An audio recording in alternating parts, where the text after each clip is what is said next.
Okay students, so let's begin discussion of paper. ठीक है, this is first question. मैं order में ले रहा हूँ. I'm going in order from first question to 15th question. आज कम स्टूडेंट्स आए हैं, मुझे लग रहा है पेपर डिस्कशन है इसलिए. चलो कोई प्रॉब्लम नहीं. A boy is standing on a weighing machine, observes his weight as 200 newtons.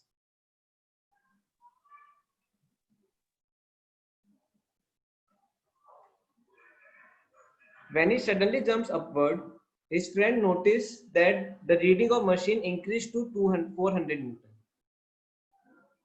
Acceleration by which the body jump will be.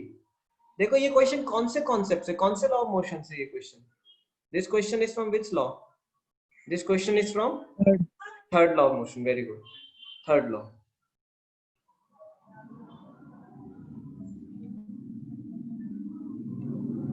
Third law of motion से क्वेश्चन है. तो देखो पर्सन का वेट कितना है, वेट वेइंग मशीन है, वो कितना वेट ले रहा है 200 न्यूटन. मतलब क्या पर्सन का मास कितना हो जाएगा? Mass will be what? See mg is equal to 200, right? Mass will be what? 200 divide by 10 equal to 20 kg. अब देखो आप बोल रहे हो सर इस क्वेश्चन में तो आंसर 9.8 डेसिमल में आ रहा है, लेकिन आपका कईयों का आंसर डेसिमल में नहीं आया होगा. कोई प्रॉब्लम नहीं है. मैंने आपको बोला अगर आप 9.8 की जगह 10 भी लेते हो तो आपका आंसर में कुछ डेसिमल का फर्क आएगा, ज्यादा फर्क नहीं आता. अब देखो मास 20 kg आ गया. जब वो जंप कर रहा है तो क्या होगा? ये वो मशीन पे फोर्स लगाएगा. वो मशीन पे क्या लगाएगा? फोर्स लगाएगा. तो देखो 200 न्यूटन प्लस फोर्स जो वो मशीन पे लगाएगा कूदते वक्त is equal to how much? 400 newton. 200 newton plus जो मशीन पे वो फोर्स लगा रहा है इक्वल टू 400 न्यूटन. तो फोर्स कितना उस लगाया उसने? 200 न्यूटन का उसने फोर्स लगाया. अब फोर्स का फॉर्मूला क्या है? mg equal ma, sorry mg नहीं ma. m क्या? उसका मास, और a क्या? उसका एक्सेलरेशन, जितने एक्सेलरेशन से वो कूदेगा ऊपर, राइट? ma इक्वल टू 200 हो गया. तो a इक्वल टू 200 बाय 20 क्या आएगा? 10 मीटर पर सेकेंड स्क्वायर. अब देखो थोड़ा सा एरर है, लेकिन आंसर देख के पता चल रहा है कि ए है, राइट? कितना को आगे? हाँ बोलो सर. 200 न्यूटन भी तो फोर्स में ही गिनेंगे ना सर? हाँ तो 200 न्यूटन फोर्स है ना ये. देखो मशीन 400 क्यों लगा है? मशीन पे 400 क्यों लग रहा है? 200 उसका वेट है, प्लस 200 का उसने जमीन पे फोर्स लगाया कूदते वक्त. देखो अगर पर्सन, जैसे मैं यहाँ पे खड़ा हूँ, मैं कूद रहा हूँ, तो देखो थर्ड लॉ से क्या होगा? मैं जमीन पे फोर्स लगाऊंगा तो जमीन मुझ पे फोर्स लगाएगा, जब भी तो मैं कूदूंगा ऊपर, राइट? तो मैंने जमीन पे कितना फोर्स लगाया? इसने 200 इसका वेट था, प्लस जो भी उसने फोर्स लगाया वो क्या हो गया? 400 न्यूटन हो गया. तो उसने एक्चुअल फोर्स कितना लगाया? 200 न्यूटन. तो उसने जमीन पे 200 न्यूटन लगाया, तो जमीन ने उस पे 200 न्यूटन लगाया, और जो भी उसने जमीन ने उस पे फोर्स लगाया वो क्या हो जाएगा? ma के बराबर होगा कि नहीं? Yes sir. तो आगे मेरा 10 मीटर पर सेकेंड स्क्वायर, ये ऑप्शन. कितनों को बना ये क्वेश्चन? बना मतलब एग्जाम में नहीं, अभी बना? आया समझ में? इजी क्वेश्चन था. चलो ठीक है. 14. ओह सॉरी, मतलब आप बोल रहे हो 14 क्वेश्चन करने के लिए. I will do every question. अब देखो ये क्वेश्चन है. A body of mass 2 kg falls from a height of 5 meter into a pile of sand. ये मेरा एक ऑब्जेक्ट है, बॉडी है, इसमें सैंड है, ऑब्जेक्ट गिरा, उसका मास कितना है? 0.02 kg. हाइट कितनी है? The height of object is 5 meter. वो कहां पे गिरा? वो गिर के सैंड में आया. Body penetrates the sand a distance of 5 centimeter before stopping. जब बॉडी मेरा सैंड पे गिरा तो वो पेनिट्रेट किया, कितना पेनिट्रेट किया? 5 सेंटीमीटर। मतलब सैंड उस पे क्या लगाएगा? फोर्स ऊपर की तरफ, force of sand, friction force. आपको मैंने कई बार बताया है, बुलेट हो, बॉल हो, कुछ भी हो, जब भी वो पेनिट्रेट करती है किसी चीज को तो क्या लगता है? फोर्स लगता है, फ्रिक्शन। थर्ड लॉ का होगा ना सर? हाँ, ये भी थर्ड लॉ का ये होगा ना? हाँ, ये भी थर्ड लॉ, फ्रिक्शन भी also we can say third law. और क्योंकि दोनों एक दूसरे पे फोर्स लगाएंगे, बॉडी सैंड पे लगाएगी, सैंड इस पे लगाएगी, बॉडी पे, दोनों एक दूसरे पे लगाएंगे। चलो ठीक है। अब देखो बॉडी ऑफ मास, ये सब हमने कैलकुलेट कर लिया। अब मुझे क्या निकालना है? Force of friction. अब देखो यहाँ पे पहले मैं वेलोसिटी निकाल लेता हूँ बॉडी की। What is velocity of ball at point A on point B? देखो बी पॉइंट पे तो वेलोसिटी 0 है, क्यों? बॉल रुक गई जाके, बी पे तो बॉल रुक गई, ए पे मैं निकाल लूंगा। अब देखो बॉल फ्री फॉल हो रही है, राइट? तो क्या कैसे लिखते हैं formula? v square is equal to u square plus 2as। v square is equal to u क्या हो जाएगा? 0, क्योंकि यहाँ से बॉडी फ्री फॉल हो रही थी तो 0 होगा, और यहाँ पे मुझे v निकालना है, right? Is equal to 2 into a क्या हो जाएगा मेरा? 10, और s कितना हो जाएगा? 5। v स्क्वायर कितना हो गया मेरा? v स्क्वायर मेरा 100 हो गया, v मेरा 10 हो जाएगा, v मेरा 10 हो गया, मतलब ये मेरी वेलोसिटी होगी। v वेलोसिटी, कौन सी वेलोसिटी है ये? a पॉइंट पे 10 मीटर पर सेकेंड। अब देखो a पॉइंट पे वेलोसिटी मेरी 10 मीटर पर सेकेंड है, b पॉइंट पे वेलोसिटी मेरी 0 है।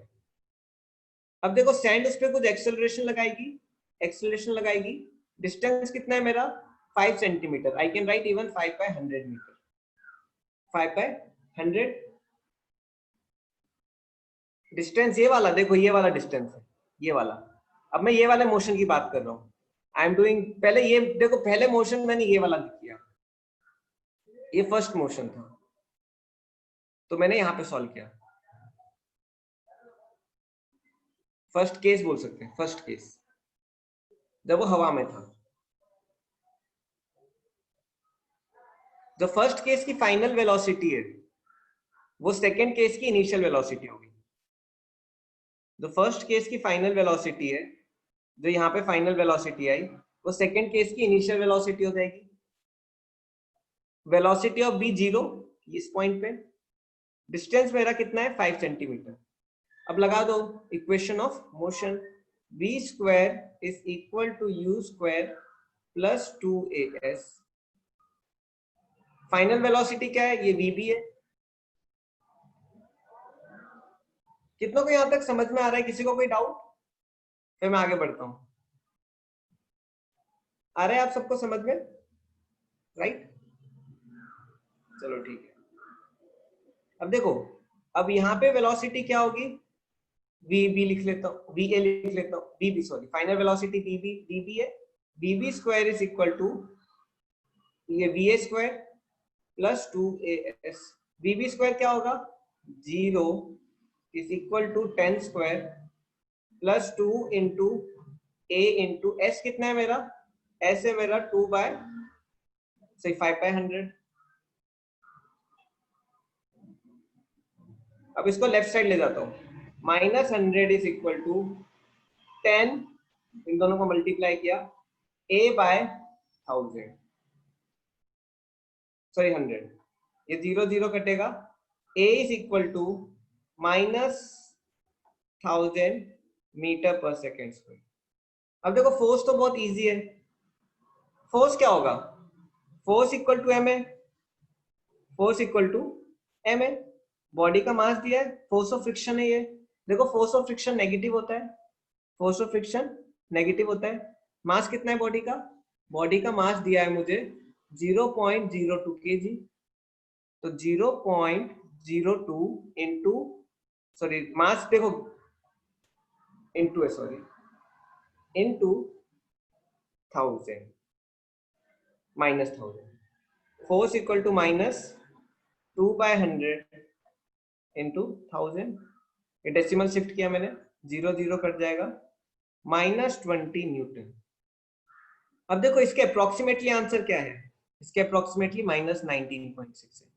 देखो ये वेरिएशन क्यों आ रहा है, क्योंकि इनने जी 9.8 लिया है, लेकिन हमने सिंपल कैलकुलेशन के लिए हमने क्या लिया है G, we have taken G equal to 10. लेकिन देखो आंसर में फर्क नहीं पड़ेगा, अप्रोक्सीमेटली आपका आंसर वही आएगा, सबसे क्लोज यही है. देखो ये और -20. ठीक है, कितनों को बन गया ये क्वेश्चन, बना? हाँ, जेईई में भी आंसर दूर दूर होते. देखो आपको भी कोई ऐसे आंसर नहीं देगा -19.6, -19.7, -19.8, -19.9, ऐसे आंसर्स नहीं रहते. आंसर्स हमेशा ऐसे गैप में रहते. इसलिए मैंने बोला कि बिना डरे आप जी 10 भी लोगे तो कोई टेंशन नहीं है. देखो मैंने तो 10 लिया है, आप 9.8 लोगे तो आप बहुत जगह फंसोगे. अब यहाँ फंस जाओगे, ये आंसर आपका फंस जाएगा, वी स्क्वायर वी रूट में आएगा, बहुत प्रॉब्लम होगी, कॉम्प्लिकेशन बढ़ जाती है. ठीक है, चलो आगे का क्वेश्चन. अब देखो, body whose mass is 6 kg is acted upon by two forces. एक फोर्स ये है, दूसरा फोर्स ये है. The acceleration produce will be. देखो मैंने आपको ऑलरेडी बताया है, mass into acceleration is equal to sum of all forces.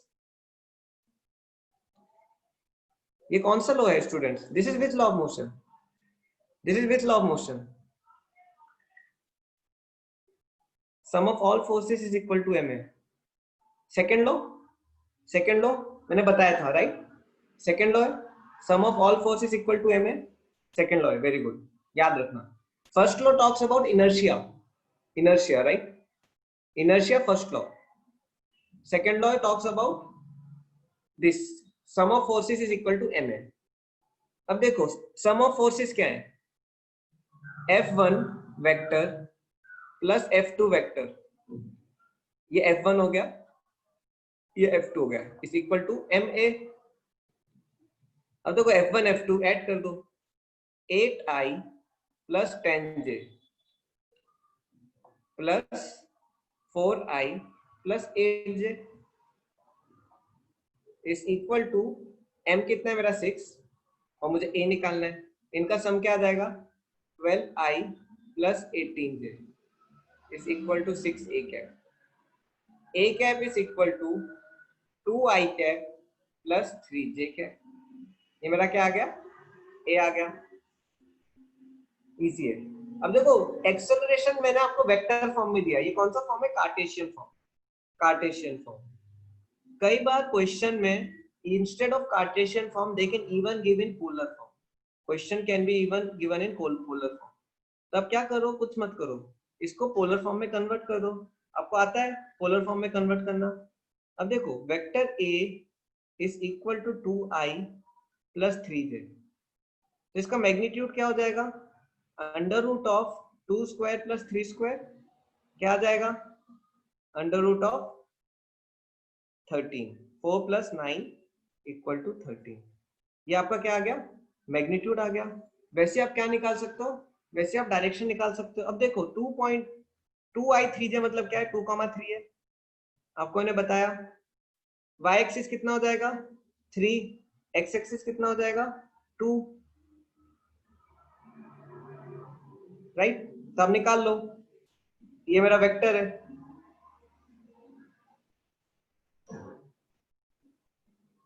ये मेरा वेक्टर है, मुझे थीटा निकालना है. तो theta is equal to tan theta I can, tan theta is equal to what, perpendicular by base 3/2. तो थीटा क्या आ जाएगा, मैंने आपको हर बार tan इनवर्स पढ़ाया है, tan इनवर्स 3/2. ये पोलर फॉर्म में क्या आ जाएगा, vector of acceleration is equal to √13 angle tan inverse 3/2.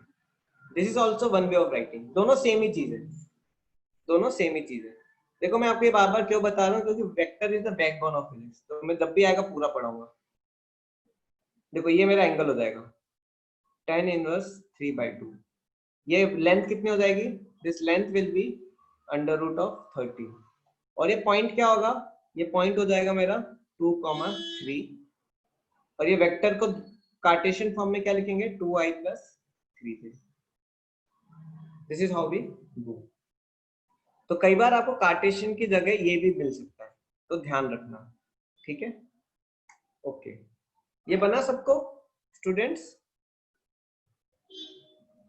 Sir और एंगल वापस समझो ना प्लीज।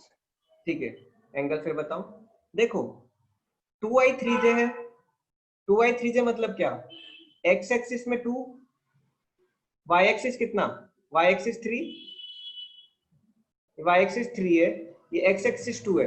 ये राइट एंगल ट्रायंगल बना, आपको मैंने हर बार बताया है। tan theta is equal to क्या? ये थीटा है। tan थीटा इज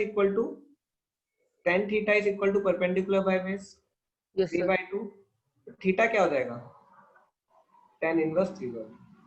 सर हर बार ऐसे ही करेंगे ना? हाँ, ठीक है सर। अभी आपको वर्क एनर्जी पावर के पहले ही वेक्टर्स का था रिवीजन करवाया था, याद है? उसमें भी ऐसे ही किया था मैंने। Yes sir yes. तो ठीक है। अच्छा, मैंने आपको ये भी एक कॉन्सेप्ट बताया था, ठीक है? ये क्वेश्चन कौन से लॉ से है? This question is from which law of motion? This question is from which law of motion? Second. Second. ये आपको 10th में भी 9th में भी था सेकंड लॉ, ये आपको मैंने पढ़ाया भी था, मैंने बताया था, याद रखना। याद रखना क्या? Force is equal to m a, right? Which is equal to rate of change of momentum. Rate of change of momentum. Rate of change of momentum मतलब क्या? मोमेंटम को हम किससे डिनोट करते हैं? पी से, राइट? जैसे कल मैं आपको बता रहा था काइनेटिक एनर्जी के से डिनोट होती है, के से। मोमेंटम पी से होता है। अब देखो मोमेंटम को हम एम से डिनोट नहीं कर सकते, कई बच्चे गलती कर देते हैं। यूजुअली हम पहले लेटर से लेते हैं, लेकिन मोमेंटम एम नहीं ले सकते, क्योंकि एम ऑलरेडी हमने कुछ ले दिया है। एम हमने क्या ले लिया? मास। अब दो वेरिएबल एक चीज को डिनोट, एक वेरिएबल दो चीज को तो डिनोट नहीं कर सकता, उसकी वजह से मोमेंटम को हमने पी ले दिया, ठीक है? अपॉन टाइम, ठीक है? मैं लिख रहा हूं rate of change of momentum upon time, ठीक है? तो बस लगा दो। फोर्स कितना है? 2 न्यूटन। देखो मैंने डेरिवेटिव फॉर्म में भी बताया था, dp/dt, राइट? अब देखो फोर्स इज कितना है? 2 न्यूटन। सही, फोर्स नहीं, हाँ फोर्स दिया। Force is equal to change in momentum. Change in momentum, अगर आप देखो नीचे टाइम लिख रहे हो तो फिर चेंज इन मोमेंटम लिखो, क्योंकि रेट लगाते हैं तो टाइम ऑटोमेटिकली इंक्लूड हो जाता है, ठीक है? Change in momentum. अब देखो चेंज इन मोमेंटम को मैं ऐसे ऊपर लिख देता हूँ, चेंज इन पी, और आई can right delta P. Change in का शॉर्ट फॉर्म ये है, अपॉन टाइम। टाइम कितना है मेरा? 2। 2 into 2 is equal to change in momentum delta p. Delta p is equal to 4. मेरा क्या आ गया? 4 आ गया आंसर। आई होप ये डेल्टा आप समझ रहे होगे। डेल्टा क्या बताता है? चेंज इन को शॉर्ट फॉर्म में लिखने का। चेंज इन को शॉर्ट फॉर्म में लिखने का, राइट? कल मैंने आपको kinetic energy, last time kinetic energy पढ़ाया था, तो काइनेटिक एनर्जी को ऐसे लिख रहा था, डेल के, याद आ रहा है? क्या था? Final minus initial, right? वैसे ही डेल्टा पी क्या हो जाता है? Delta P is equal to P final minus P initial upon time. ये फोर्स हो जाएगा, ठीक है? आ रहा है आपको ये कॉन्सेप्ट डेल्टा का? Akanksha, Om, Sonali, Tanuja, welcome Sonali. How is your health now? Health is fine?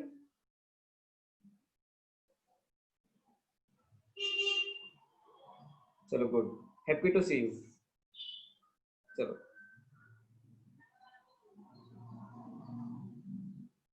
two blocks of mass 1 kg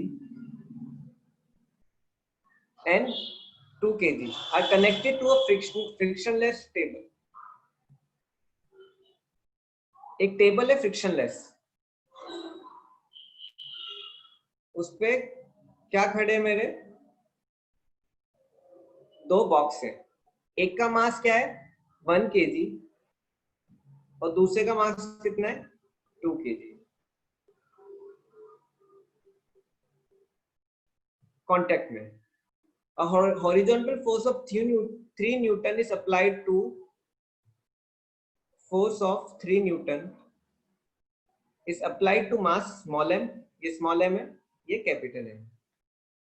The force of contact between two block will be, contact force क्या होता है नॉर्मल फोर्स इन दोनों के बीच का, राइट।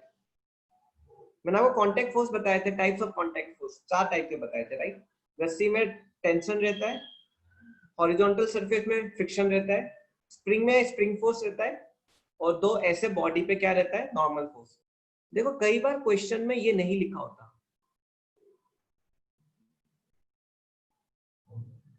तो आपको खुद से समझ जाना है कि अगर दो ऑब्जेक्ट कांटेक्ट में है इस तरीके से तो उन दोनों के बीच क्या रहेगा, कांटेक्ट फोर्स मतलब कौन सा, नॉर्मल फोर्स।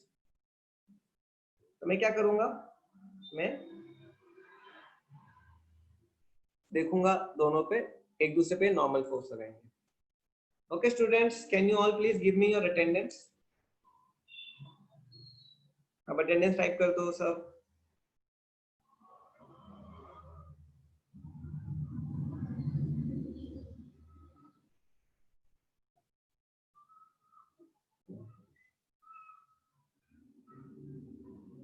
अटेंडेंस ले ली मैंने, इसका मतलब ये नहीं कि आप गायब हो जाओ, सब रहना। छोटी क्लास है 1 घंटे की, आधे घंटे बचे हैं बस। चलो ठीक है, अब इसको हम सॉल्व करते हैं। अब देखो ब्लॉक ए पे कितने फोर्स लग रहे हैं, राइट साइड में F लग रहा है 3 न्यूटन और लेफ्ट साइड में क्या लग रहा है नॉर्मल फोर्स। और ब्लॉक स्मॉल, ये स्मॉल M है, राइट। कैपिटल M पे कितने फोर्स लग रहे हैं, कैपिटल M पे एक ही फोर्स लग रहा है, क्या, नॉर्मल फोर्स राइट साइड की तरफ। ये फ्री बॉडी डायग्राम हो गया, ठीक है। अब देखो फॉर्मूला क्या होता है फ्री बॉडी डायग्राम का, सेकंड लॉ ऑफ मोशन लगता है। अब देखो कौन सी तरफ बॉडी मूव करेगी, अब देखो 3 न्यूटन फोर्स इधर लग रहा है तो कॉमन सेंस है कि बॉडी इधर मूव करेगी, this will be the direction of acceleration, क्योंकि धक्का राइट साइड में लग रहा है। तो ये दोनों बॉडी किधर मूव करेंगी, दोनों बॉडी मेरी राइट साइड की तरफ मूव करेंगी, ये भी राइट साइड को, ये भी राइट साइड को। मतलब क्या, ये डोमिनेट कर रहा है क्योंकि ये फोर्स ज्यादा है, जब भी तो राइट साइड में मूव हो रहा है। तो कैसे लिखेंगे, देखो F minus N is equal to small m a, इस पे क्या लिखेंगे n equal to capital M। 3 minus, देखो आप ऑब्जेक्टिव में बहुत फास्ट तरीके से सॉल्व कर सकते हो, इतना लिखने की जरूरत नहीं है, but I am telling you complete steps, right. 3 minus n is equal to small m कितना है 1, 1a, सीधे a लिख देता हूं, ये इक्वेशन 1।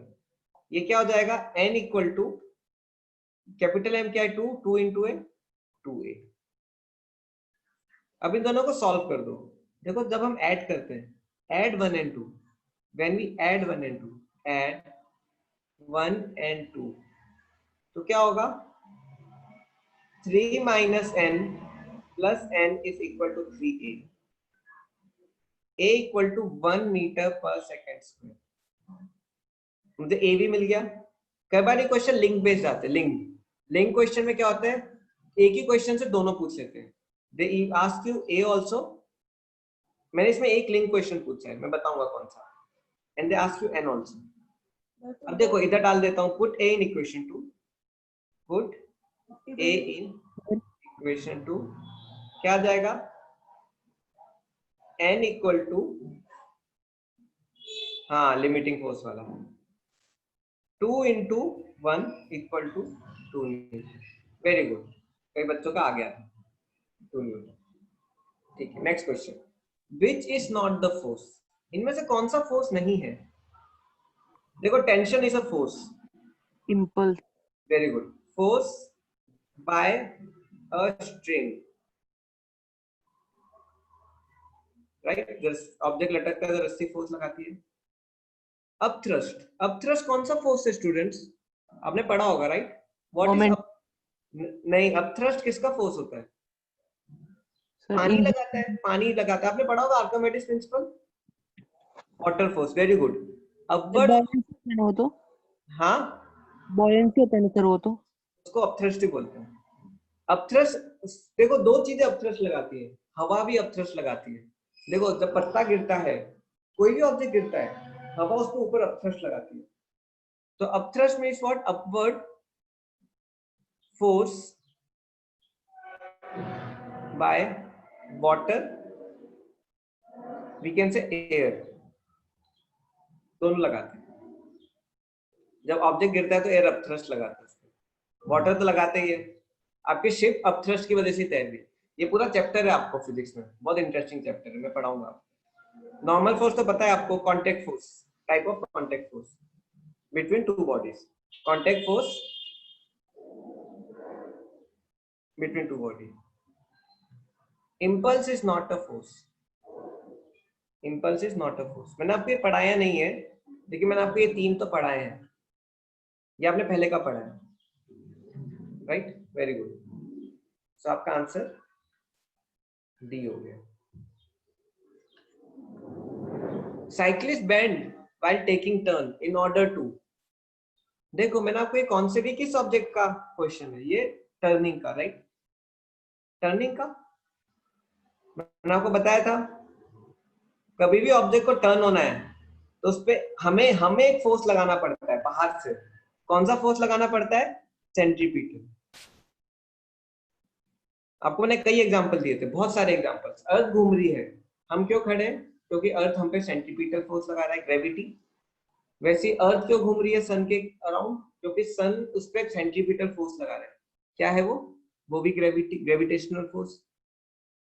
गाड़ी का हमने एक तक बड़े दो क्वेश्चन एग्जाम वो किए थे, डेरिवेशंस, उसमें भी क्या लग रहा था, सेंट्रीपिटल।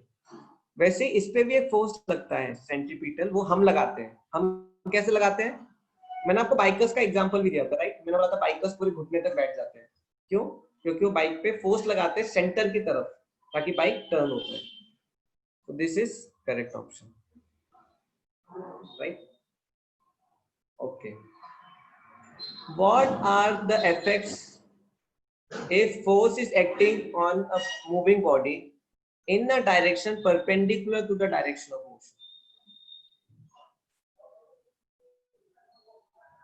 Perpendicular force लग रहा है ऑब्जेक्ट पे, a force is acting perpendicular to direction of motion. ये सपोज मोशन है और ये फोर्स लग रहा है, तो क्या होगा ऑब्जेक्ट पे, ऑब्जेक्ट क्या होगा, सॉरी, सपोज ये मेरा ऑब्जेक्ट था, उस पर परपेंडिकुलर फोर्स लग रहा है, तो क्या होगा ऑब्जेक्ट, परपेंडिकुलर फोर्स मतलब centripetal, perpendicular motion force centripetal होती है, सेंट्रीपिटल फोर्स। सेंट्रीपिटल फोर्स क्या करेगा, ऑब्जेक्ट को गोल गोल घुमाएगा। फाइनली कर क्या रहा है, it is changing the direction of motion, it is changing the direction of motion. मैंने आपको बताया था दो एक्सेलरेशन लगते हैं, दो एक्सेलरेशन लगते हैं, याद है, centripetal acceleration and tangential acceleration. Centripetal acceleration क्या करता है, डायरेक्शन चेंज करता है। अब देखो सेंट्रीपिटल एक्सेलरेशन का फॉर्मूला क्या है, mv square v square by r। Centripetal acceleration का फॉर्मूला है v स्क्वायर बाय r। अब देखो अगर मैं इसको मास से मल्टीप्लाई कर दूं तो सेंट्रीपिटल, इसको c पे लिख देते हैं, c है, ठीक है, ac लिख लेते हैं। अगर मैं इसको मास से मल्टीप्लाई कर दूं तो क्या हो जाएगा, सेंट्रीपिटल फोर्स हो जाएगा। सेंट्रीफ्यूगल को सेंट्रीपिटल कैंसिल करता है, सेंट्रीफ्यूगल ही है लेकिन सेंट्रीपिटल उसको कैंसिल करेगा, तो इक्वल है दोनों। Centrifugal and centripetal are equal ना, जब तो ऑब्जेक्ट सर्कुलर घूमेगा। ये एक्चुअली सेंट्रीफ्यूगल है लेकिन हम लगा रहे हैं अलग से ना, तो उसको मास से मल्टीप्लाई कर दो सेंट्रीपिटल एक्सेलरेशन को, क्या बन जाता है आपका, centripetal force mv square by r।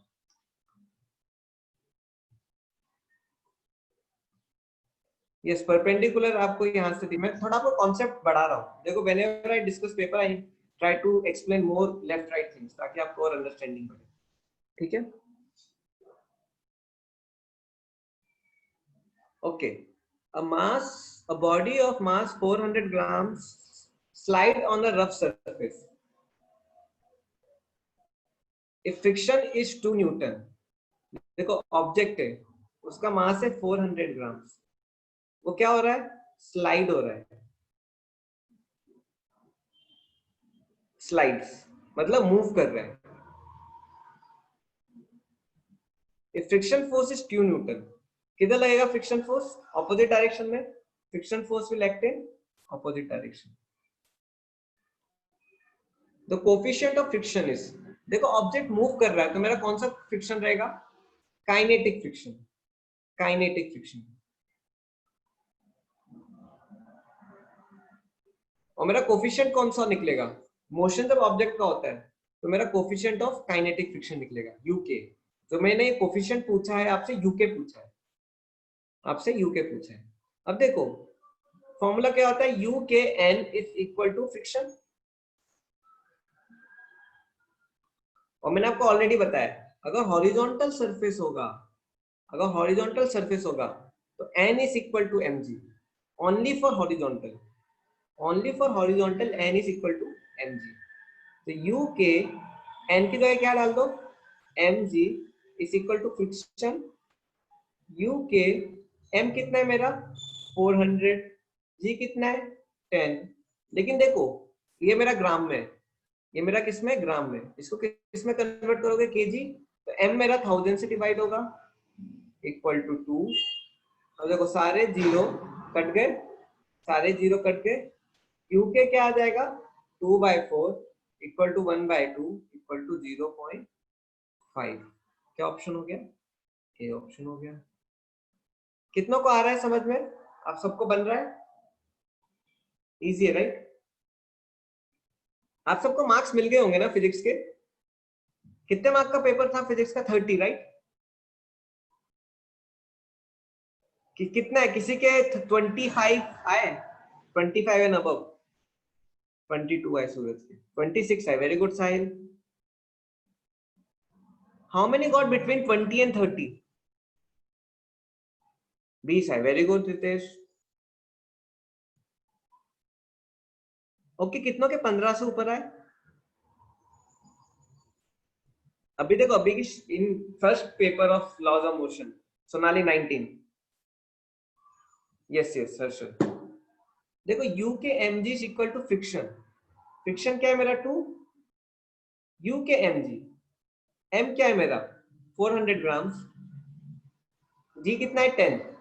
इसको 1000 से डिवाइड करेंगे, देखो जीरो कटेंगे, जीरो कट जाएंगे। u के क्या आ जाएगा 2/4, 2/4 इज 1/2, 1/2 इज 0.5। ये मेरा आंसर हो गया। आया हर्षल समझ में, चलो ठीक है। अब ये मैंने शायद लिंक क्वेश्चन था, हमारे कितने क्वेश्चन बचे, देखो पुली का भी लिंक क्वेश्चन था, 1 2 3 4 5 6 क्वेश्चन बचे, हो जाएगा। A body of mass 400 gram is just balanced on an inclined plane। ये कौन से कॉन्सेप्ट से क्वेश्चन है स्टूडेंट्स, कुछ बताया था आपको, angle of repose, angle of repose किसी को याद आ रहा है। मैंने आपको बताया था, देखो मैं 3 एंगल लेता हूं, θ1 ऑब्जेक्ट है, θ2 एंड θ3। देखो θ2 क्या होता है, θ1 में object is not sliding, come angle है। θ3 में ऑब्जेक्ट इज स्लाइडिंग।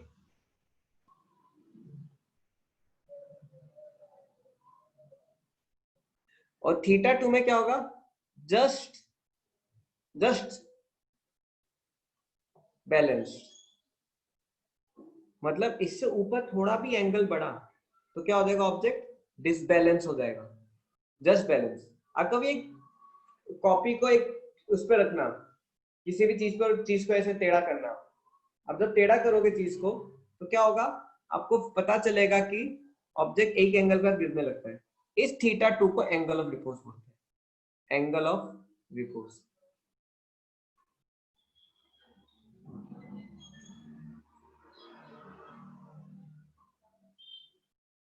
मैंने आपको कंडीशन भी बताई थी, क्या बताई थी? tan थीटा, थीटा 2 ले लो, tan theta is equal to static friction, याद आ रहा है? अगर tan theta equal to u s है, ये लिमिट, ये कौन सी कंडीशन है मेरी? ये मेरी just about to fall, angle of repose की। इसमें क्या हो जाएगा? tan theta 1 is less than u s. इसमें क्या हो जाता था?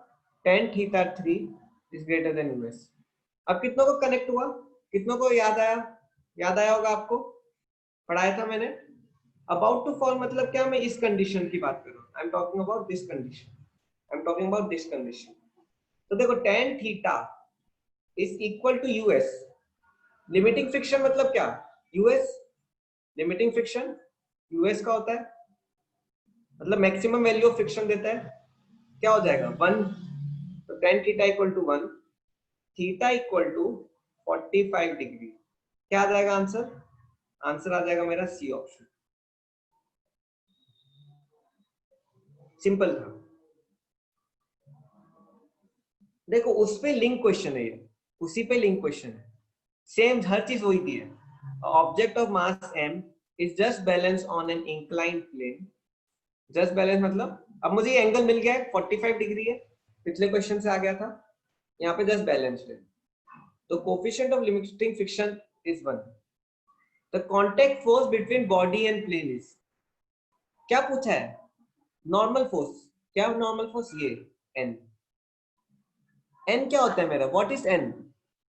mg cos theta, right?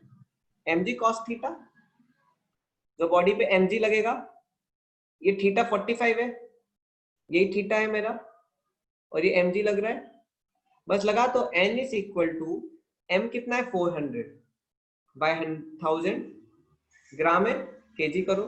g कितना है? 10 cos ऑफ 45, 0 0 0 0 0 0 कट गए, 4 इंटू 1/√2। 1/√2 क्या हो जाएगा? 2√2। क्या आ गया आपका आंसर? आपका आंसर आ गया सी। तो देखो इनको लिंक क्वेश्चन क्यों बोलते हैं? पहले से दूसरा कनेक्टेड है, this are known as link question. पहला बनेगा तो दूसरा बनेगा। कई बार इसमें 3 क्वेश्चन भी एक के नीचे एक के नीचे एक आ जाते हैं। Sometime they give you 3 questions, और कई बार ऐसा होता है कि पहले का ऑप्शन गलत है तो दूसरे का भी ऑप्शन गलत हो जाता है, तीसरे का भी गलत हो जाता है, 3 नेगेटिव हो जाते हैं। कई बार पहले का गलत होता है तो दूसरे का निकलता ही नहीं है।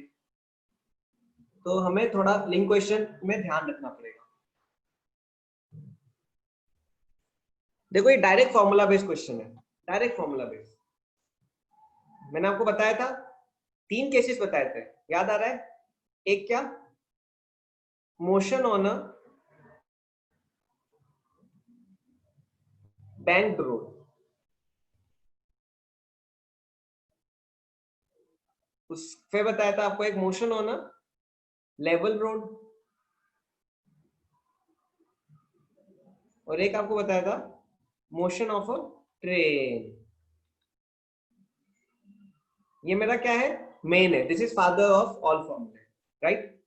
हमने मैक्सिमम वेलोसिटी निकाली थी क्या? √RG u plus tan theta upon 1 minus u tan theta. क्या हो गया मेरा? D option. अब देखो रोड में क्या होता है? लेवल रोड में थीटा 0 हो जाता है, तो tan थीटा 0 हो जाएगा। ये v मैक्स है, राइट? जब थीटा 0 होगा, tan थीटा 0 हो जाएगा, तो मेरा v मैक्स क्या आ जाएगा? v max will be equal to √RG u। tan theta 0 है, राइट? और ऐसे लिख सकते हैं √URG। ट्रेन में क्या होता है? u 0 हो जाता है। बेंडिंग ऑफ साइक्लिस्ट में पढ़ा दूंगा, आपने मुझे लास्ट टाइम बोला था, मैं वर्क एनर्जी पावर के साथ कर दूंगा। ये u इक्वल टू जीरो करोगे तो क्या आ जाएगा, v max equal to under root r g time. ये 3 केस है। हो सकता है इस बार ये पूछा, अगली बार ये आ जाए एग्जाम में। कई बार वैल्यू दे देते हैं थीटा की, बैंकिंग ऑफ ट्रेन, इसको क्या बोलते हैं, banking of train, banking of train. और ये थीटा क्या होता है मेरा, बैंकिंग एंगल, बैंकिंग एंगल मैंने बताया था, ट्रेन के लिए भी और गाड़ी के लिए भी ये बैंकिंग एंगल है। कितना कितना गाड़ी बेंड हो रहा है, कितना बेंड हो रहा है, ये फ्रिक्शन होता है, कोफिशिएंट ऑफ फ्रिक्शन, ये तो पता है आपको, राइट। इजी था, फॉर्मूला बेस्ड। अब देखो ये पुली का क्वेश्चन भी हमने कई बार किया, इसके कम से कम हमने 2 क्वेश्चन किए, राइट। अब देखो in figure below m1 is 3 kg, m2 is 5 kg, find the acceleration of blocks. अब देखो देख के ही पता चल रहा है m2 मेरा 5 है, m1 मेरा 3 है, तो किधर मूव होगा, इधर मूव होगा और ये ऊपर मूव होगा, राइट। यहाँ पे a, यहाँ पे भी a। अब देखो रस्सी में T लगेगा ऊपर, T, मैंने आपको हमेशा बताया है कांटेक्ट से टेंशन हमेशा सेंटर की तरफ जाता है। अब देखो ये 2 कांटेक्ट है, टेंशन सेंटर की तरफ जाएगा दोनों एंड से, वैसे ये 2 कांटेक्ट है, दोनों एंड से सेंटर की तरफ टेंशन जाएगा। अब देखो m1 का फ्री बॉडी डायग्राम क्या होगा, नीचे mg लगेगा, राइट, 3 into 10 mg क्या आ गया 30 न्यूटन, ऊपर T लगेगा। वैसे ये m2 का फ्री बॉडी डायग्राम क्या होगा, नीचे क्या लगेगा 5 into 10 50 न्यूटन और m2g, ऊपर क्या लगेगा, ऊपर T लगेगा। अब देखो अब क्विकली भी सॉल्व है, इसमें ऊपर की तरफ मोशन है, इसमें नीचे की तरफ मोशन है। तो पहले केस में, तो पहले दूसरा केस करते हैं, दूसरे केस में m2g डोमिनेट कर रहा है, तो क्या आएगा m2g minus t is equal to m2a। m2g कितना है मेरा 50 minus t equal to m2a, m2 कितना है मेरा 5 है, राइट, m1 कितना है 3, आ जाएगा 5 है। ये पहली इक्वेशन हो गई। दूसरे में t डोमिनेट कर रहा है, ऊपर जा रहा है, t डोमिनेट कर रहा है, t minus m1g is equal to m1 है, t माइनस m1g कितना होगा 30 इक्वल टू m1 है, m1 कितना है 3 हो गया, ठीक है ना। अब ये इक्वेशन 2 हो गई। क्या पूछा है मुझसे, find acceleration of blocks, add कर दो, ऐड 1 and 2। देखो नॉर्मल का जो ब्लॉक वाला क्वेश्चन था और ये टेंशन वाला, दोनों क्या है, दोनों सेम है। मैं ऐड कर देता हूँ, जब मैं ऐड करूंगा 1 and 2 को क्या हो जाएगा, t minus 30 plus 50 minus t is equal to 8a, 5 plus 3a, tt cut जाएगा, 20 is equal to 8a, a is equal to 20/8, 20/8 मतलब कितना 2.5 मीटर पर सेकेंड स्क्वायर। अब देखो इसमें यूनिट्स नहीं दिए तो पता ही यही होगा, लेकिन राइट कई बार यूनिट्स नहीं देते, कई बार यूनिट्स नहीं देते। अगर यूनिट्स नहीं दी है तो आपको कंसीडर करना SI, हमेशा याद रखिए, if units are not given consider it to be SI unit. अब देखो सेकेंड क्वेश्चन भी सेम है, देखो लिंक्ड है। पहले में क्या पूछा था, एक्सेलरेशन, अब क्या पूछा, टेंशन। मुझे ऑलरेडी दोनों इक्वेशन पता है, मैं यहाँ से इक्वेशन ले लेता हूँ, इक्वेशन 1 and 2। 1 क्या है मेरी 50 माइनस टी इक्वल टू 5 है, 50 minus t is equal to 5।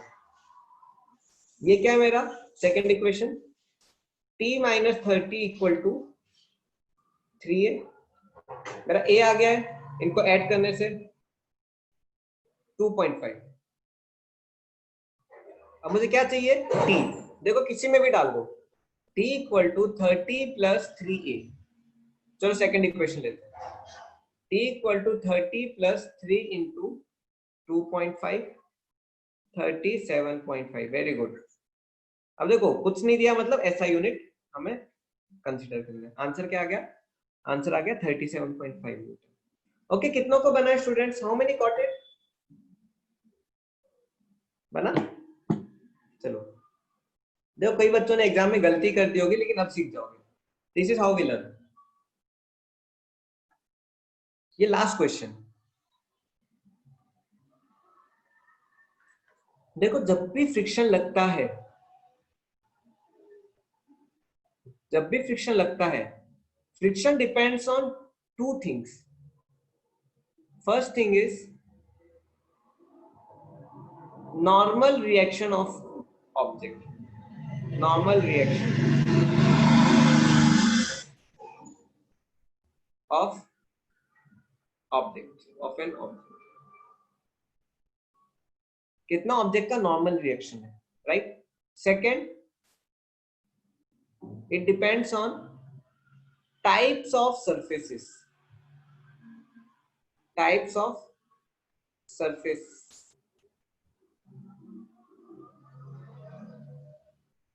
जैसे ये दो सरफेस है, आपको यहाँ पे दिख रहा है, there are two surfaces. If you carefully see, there are two surfaces. ये एक सरफेस है ऊपर, तो ये नीचे ब्लैक दूसरा सरफेस है। तो इन दोनों को सरफेस का पे डिपेंड करेगा। अगर मैं दो सरफेस फिक्स कर दूं, अगर ये फिक्स है तो मेरी एक क्वांटिटी फिक्स हो जाएगी, क्या? Coefficient of friction. तीनों टाइप के, u s, u k and u r, rolling friction, ये फिक्स हो गया। नॉर्मल रिएक्शन तो मेरा ऑब्जेक्ट अगर एक बार स्टेबल कर दे तो फिक्स हो गया, ठीक है? Friction depends on area of contact नहीं। सपोज इस ब्लॉक को मैं ऐसा भी खड़ा कर दूं लंबा, अगर ब्लॉक सेम है, सेम ब्लॉक, तो देखो यूएस सेम होगा, एन सेम होगा, तो फ्रिक्शन सेम होगा। Coefficient of kinetic friction is less then coefficient of static friction, ये मैंने आपको बताया था। यू आर सबसे कम, रोलिंग फ्रिक्शन सबसे कम, उसके बाद काइनेटिक फ्रिक्शन, उसके बाद स्टैटिक फ्रिक्शन। तो ये ट्रू है, correct. Coefficient of friction for two pair of surface is constant, right? अगर मैंने दो पेयर ऑफ सरफेस फिक्स कर दिए तो कोफिशिएंट ऑफ फ्रिक्शन क्या हो जाएंगे मेरे? फिक्स हो जाएंगे। Coefficient of friction depends on normal force नहीं, ये दोनों अलग क्वांटिटी है। कोफिशिएंट ऑफ फ्रिक्शन किस पे डिपेंड करता है?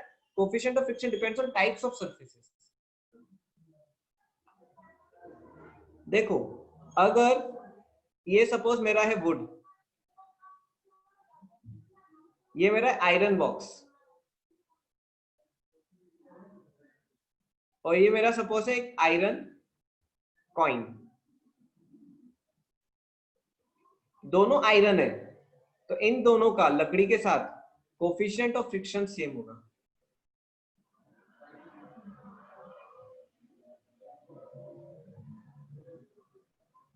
इन दोनों का डिफरेंट क्या होगा? What will be different? Normal reaction will be different, normal reaction will be different.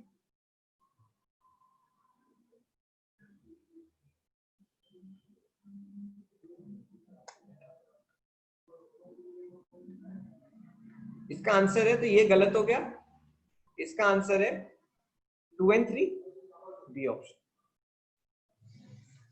I hope आपको पेपर समझ में आएगा। मैंने बहुत आराम से ठंडे दिमाग से शेयर कर दिया। 15 क्वेश्चन थे, 1 घंटा तक काफी टाइम था, ठीक है? आपका जो नेक्स्ट वीक इस संडे आपका भी थ्योरी पेपर होगा, इस संडे फिजिक्स का। देखो इस संडे आपको क्या क्या आएगा? लॉज ऑफ मोशन जो हमने पढ़ा, लॉज ऑफ मोशन, इसका 30% weightage, and work energy power जो है, तो अभी हम कंप्लीट कर लेंगे इस वीक, 70%। आपको फॉर्मेट में भेज दूंगा। इस बार डेरिवेशन ज्यादा रहेंगे, यूजुअली मैं 5 मार्क का एक डेरिवेशन देता हूँ, लेकिन इस बार डेरिवेशन ज्यादा है, आपको इस बार 2 डेरिवेशन आ सकते हैं, ठीक है? मोस्टली एक बैंकिंग वाला आएगा, इंपॉर्टेंट है, और उसके डिफरेंट केसेस, और एक अभी सर्कुलर मोशन पे मैंने आपको पढ़ाऊंगा मैं। हाँ, सब्जेक्टिव है इस बार, सर्कुलर मोशन में एक पढ़ाऊंगा मैं, उसका वो आएगा, मैं बता दूंगा आपको डेरिवेशन कौन सा आने वाला है। और डेरिवेशन बढ़ जाएंगे तो आपके फिर 2-3 मार्क्स क्वेश्चन कम हो जाएंगे, ठीक है ना। टोटल 50 मार्क्स 1.5 पर, राइट, तो वही चलेगा। मार्क्स 50 1.5 पर, 3 section A B C. Initially पहले एक मार्क के क्वेश्चन, फिर 2 या 3 मार्क के, आखिर के 5 मार्क, ठीक है ना। थैंक यू वेरी मच, हम फिर मिलते हैं। अभी देखो आपकी क्लासेस 2-2 घंटे की हैं, इसलिए ध्यान रखना, तो थोड़ा स्टेमिना स्ट्रेंथ लेके आना, ठीक है ना, क्योंकि पिछले वीक आपका लॉस हुआ था 2 बार 1-1 घंटे का, वो मुझे कवर करना है, ठीक है ना। तो thank you very much, I end here.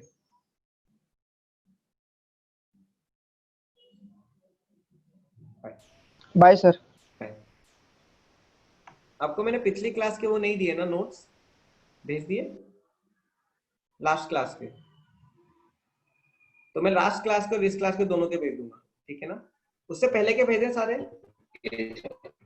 उससे पहले के भेजे, चलो ठीक है, थैंक यू वेरी मच।